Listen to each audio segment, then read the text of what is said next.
Tanggung jawab orang tua dalam kasus bullying verbal, hak korban dan proses ganti rugi di Indonesia. Pernahkah kamu berpikir bahwa orang tua bisa dimintai tanggung jawab ketika anak mereka melakukan bullying verbal? Bullying tidak hanya menyakiti fisik, tetapi juga dapat menghancurkan mental dan reputasi seseorang. Video ini akan mengungkapkan bagaimana hukum di Indonesia melindungi korban, dan bagaimana orang tua bisa bertanggung jawab atas perbuatan anaknya. Temukan informasi yang sangat penting dan menarik ini. Bullying verbal seringkali dianggap sepele, karena tidak ada luka fisik yang tampak. Namun, dampaknya bisa sangat besar bagi korban, baik secara psikologis maupun emosional.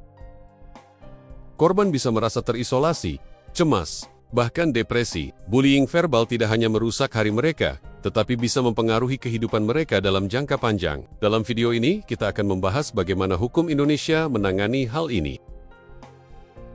Bullying verbal adalah bentuk kekerasan psikis yang dilakukan melalui kata-kata. Ini bisa berupa penghinaan, ejekan, atau ancaman yang sangat menyakitkan. Meskipun tidak meninggalkan luka fisik, dampak bullying verbal jauh lebih dalam. Korban bisa merasa rendah diri, hilang rasa percaya diri, dan bahkan mengalami trauma psikologis yang berlangsung lama. Di Indonesia, bullying verbal terhadap anak diatur oleh Undang-Undang Nomor 35 Tahun 2014 tentang Perlindungan Anak. Undang-undang ini memberikan perlindungan hukum kepada anak-anak dari segala bentuk kekerasan, termasuk kekerasan psikis atau bullying verbal, Pasal 76C dan Pasal 80 UU Perlindungan Anak menegaskan bahwa siapapun yang melakukan kekerasan terhadap anak dapat dikenakan sanksi. Selain jalur pidana, korban bullying verbal juga bisa mengajukan gugatan perdata untuk mendapatkan ganti rugi atas kerugian yang dialami. Gugatan perdata ini didasarkan pada pasal 1365 KUH Perdata yang mengatur tentang perbuatan melawan hukum. Ini memberikan hak kepada korban untuk menuntut ganti rugi baik material maupun imaterial. Untuk mengajukan gugatan perdata, ada 4 unsur yang harus dipenuhi.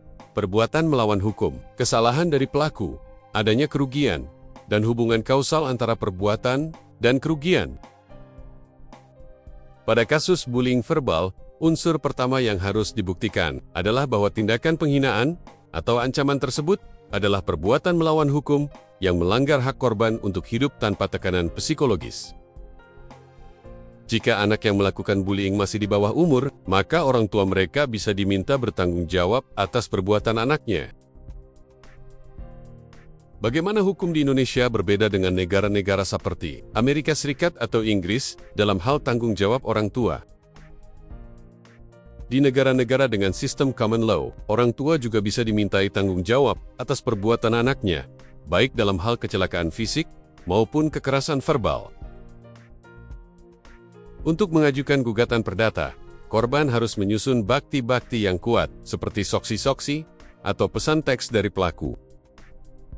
Dokumen gugatan harus memuat semua unsur yang dibutuhkan untuk membuktikan bahwa bullying verbal telah dilakukan dan menyebabkan kerugian kepada korban.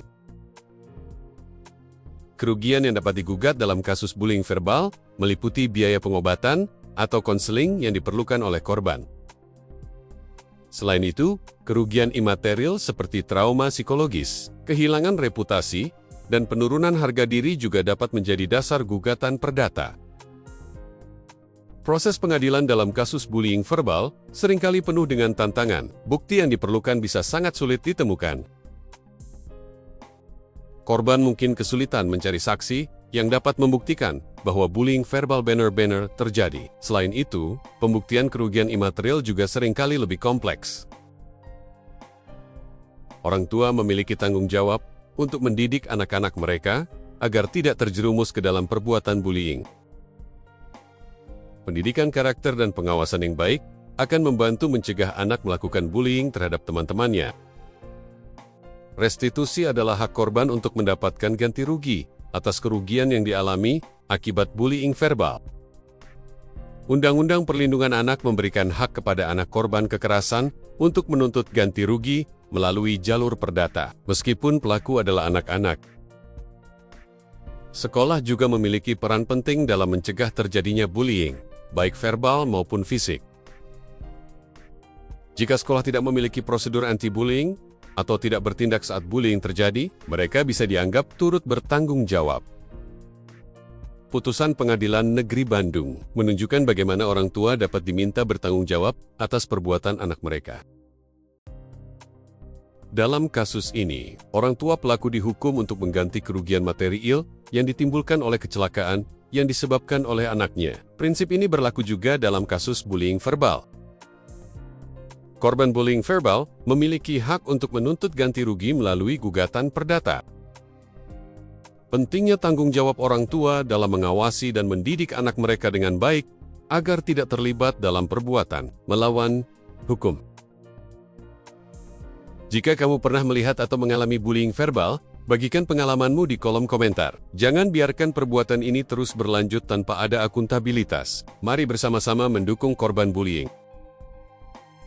Like, share, dan subscribe untuk mendapatkan informasi penting lainnya tentang hak-hak korban dan tanggung jawab orang tua dalam kasus hukum di Indonesia.